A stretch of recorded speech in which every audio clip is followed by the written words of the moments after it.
back there. I was going to ask what you make of George Takei and his Facebook dissemination of the Star Trek and the Star Wars memes, which sometimes has himself in it, sometimes totally doesn't. He's like peace brokering between two warring groups of highly, they can join together, they can be very divisive groups of fandom. Like, what do you make of all that? Because I always wondered, how does he possibly get away with doing all that? Because he's the badass George Takei. George Takei is an amazing guy. He is fucking awesome. So it's like Will Wheaton and, well, actually a lot of Star Trek people are pretty awesome. Okay, so whereas George Lucas has been very heavy-handed with Star Wars, and you don't see that with Star Wars material because he's been very heavy-handed. Those people, there's actually very positive influence in Hollywood. During the soap opera protests, I ended up talking to this guy who was like the head of one of the guilds, the artistic guilds in Hollywood, and they're like, we do not support soap at all, but we have no influence. We don't have the money to oppose the people who supposedly represent us. And it was very clear that they didn't want to be a part of this machine that kept the copyright maximus going. And it was very clear that the creative people, the actors, the writers, the videographers, while they were nervous about losing their ability to make a living, they were also very much aware of the potential possibilities of what the future may bring in remixable content. So I think you have people like George Takei and Will Wheaton who are willing to remix and be out there.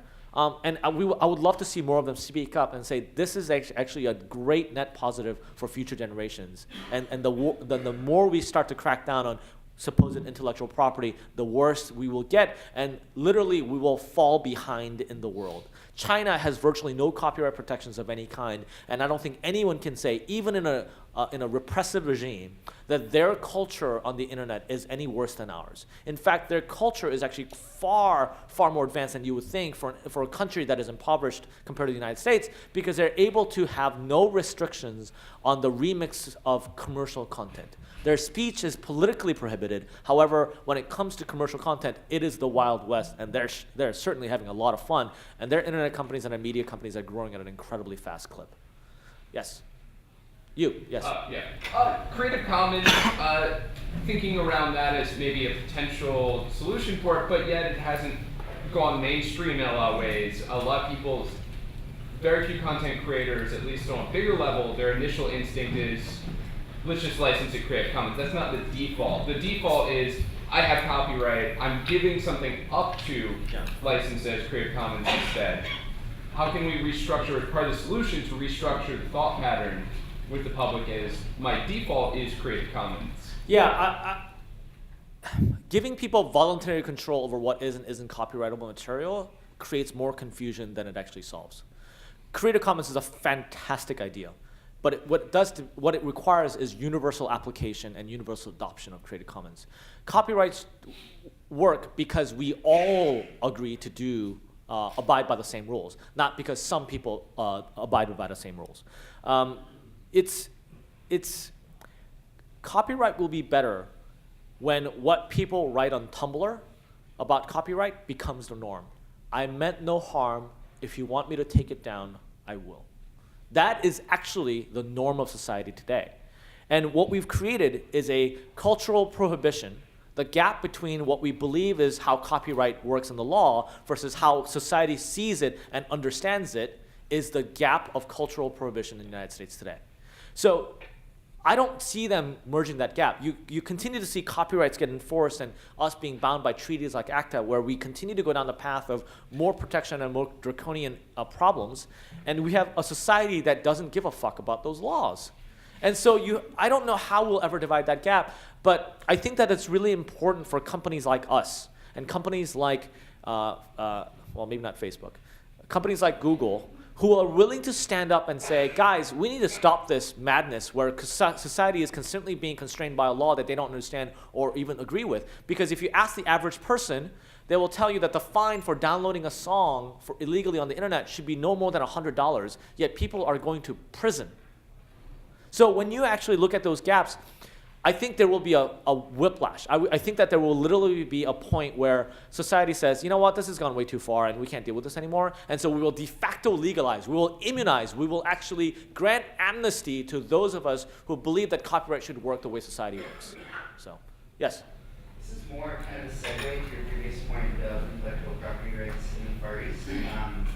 When you look at companies like Pandora, et cetera, that are kind of relying upon traditional models of copyright enforcement, these companies are losing massive amounts of money yearly. So do you think the sort of financial, lack of proof of concept financially is going to be a motivation where the music industry is concerned and bring these ideas generally to the space and extend to the television industry, the movie industry, and do you think it's going to come from a very formal source? Yeah. So the question is, do the losses incurred by Pandora and Spotify and those companies, will they cause basically a seismic shift in the way the music industry understands how their business should operate? The answer, I think, is no. And the reason is that Pandora and Spotify are losing money because they're trying to grab market share, not because their business is unprofitable. Like I use Spotify, pay $10 a month for this thing, and if you told me that I would have to pay $15 a month because they can actually be profitable at $15 a month, I don't think I would really make any habitual change in what I do. Like the society and consumers will accept that as a perfectly fine amount of money to pay for unlimited music 24/7 anywhere you are in the world. So I think that when you see models like that appear, where somebody's doing the hard work of crossing the gap between the old world and the new world and figuring out a way to make business models work, the unfortunate reality is that in the Far East and in areas where intellectual property is not as enforced, they run by a different standard in the United States, those countries have the potential of actually leapfrogging the technology and the infrastructure that we've built. And that's actually why you see treaties being enforced by the United States upon other countries.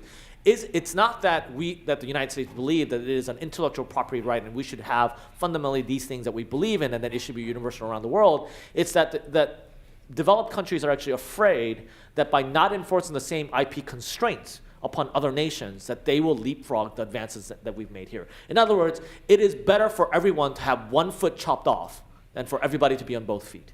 So, yes? I must admit, I'm kind of a technical first-time visitor to this convention, and I'm listening to you speaking very philosophically about what Cheezburger, which is essentially a commercial venture, is doing. Yeah.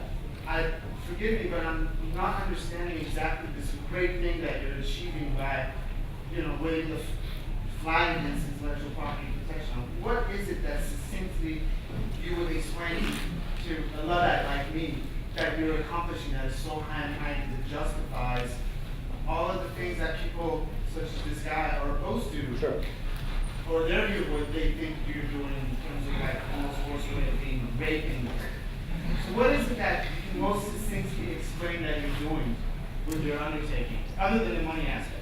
Sure. It's not about us, Cheezburger, the company specifically. What we're actually talking about here is the oncoming wave of a giant cultural shift in the way we consume content and the way we create content.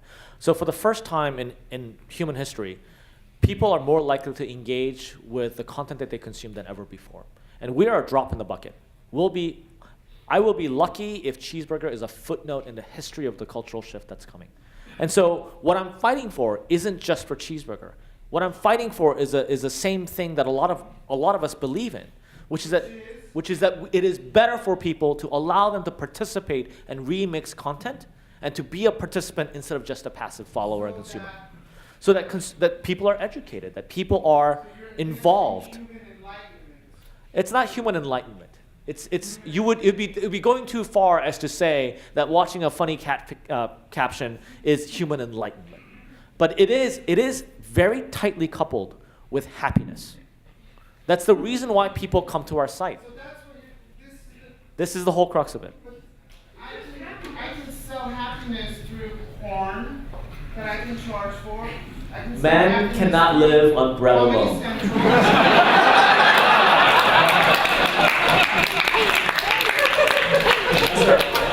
I wanted to ask, maybe it's a little similar, but I wanted to ask about like your thoughts on maybe the Richard Prince case in other higher level copyright federal or Yeah. cases, Yeah. and how that relates to. I guess my concern is if you have this de facto, like let's let the remix because it's the stakes are low. So people make music videos, it's fine. Yeah. But how does that impact maybe works of art? Like if you're too high profile, all of a sudden you aren't allowed to have access to the remixing culture because of how things are being. So actually, the case that I'll bring up is Andy Bio. Where is he here? Okay, there you are.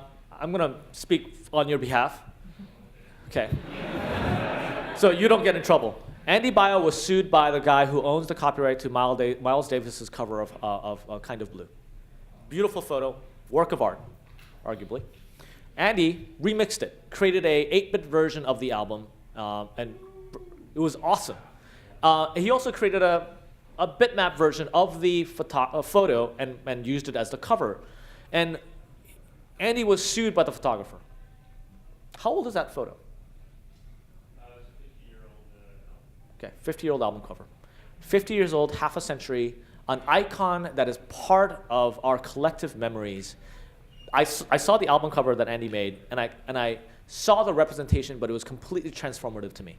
Like, that's the key word, transformative. Like, it was changed into something that was radically different than the original one, to a point where it added a value entirely of its own. Andy had to settle out of court for a shit ton of money for making something amazing that had paid homage to the first part of where it existed. And it wasn't because Andy couldn't win the case. I think Andy could have absolutely won the case, but the problem was the cost of fighting that lawsuit would have outweighed the settlement. And that's part of the problem, is that when you don't make remixing culture and copyright culture clear so that the layman can understand it, when somebody says, I'm going to sue you, your answer is, shit, I'm going to settle. Not because you were wrong, but because the cost of the battle is so steep that you are going to have a chilling effect on society. And that's what I'm concerned about. That if we're going to make fair use really prominent, we have to make it really clear so that your average Twitter user can understand it. Yes, down here. Okay. Yep, we are late. Thank you very much. I'm willing to take questions outside.